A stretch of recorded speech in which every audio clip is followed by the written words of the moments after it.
এবং স্যাররা আসলে লাইনের মধ্যে ওই ভোকাবুলারিগুলো আছে কিনা এটাই স্যাররা খোঁজে, যেগুলোকে আমরা কি ওয়ার্ড বলি। তা না হলে ক খ কখনো সুন্দর করে লিখে আসতে পারবে না, মানে 1 1 2 2 পাওয়া যায় এরকম নাম্বার পাবে না।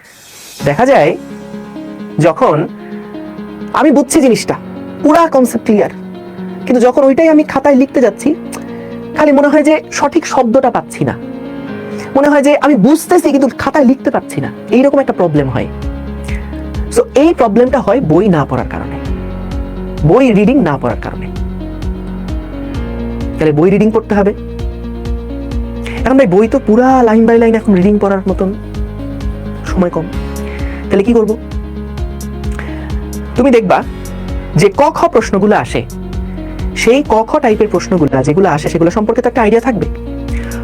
ধরো তাপগতিবিদ্যার 0তম সূত্র থেকেই তোমার একটা প্রশ্ন আসলো যে 0তম সূত্র বিবৃত করো। তো তুমি যখন বইটা একবার রিডিং করছো বা ওই উত্তরটা একবার রিডিং করছো, রিডিং পড়াটা খুব গুরুত্বপূর্ণ। কিন্তু রিডিং এই জন্য পড়বা না যে মুখস্থ করতেছো। রিডিং পড়ার পারপাসটা কি হবে? রিডিং পড়ার পারপাসটা হবে আমি সঠিক শব্দের ব্যবহারটা শিখবো, সঠিক ভোকাবুলারিটা শেখা দরকার। এবং স্যাররা আসলে লাইনের মধ্যে ওই ভোকাবুলারিগুলো আছে কিনা এটাই স্যাররা খোঁজে, যেগুলোকে আমরা কি ওয়ার্ড বলি। তো তুমি যদি আসলে বই রিডিং না পড়ো বা উত্তরগুলা রিডিং পড়ে মাথার মধ্যে ভোকাবুলারিগুলো সেট না হয়, তাহলে তুমি যতই ভালো বুঝো না কেন পরীক্ষার খাতায় এটা লিখতে পারবে না।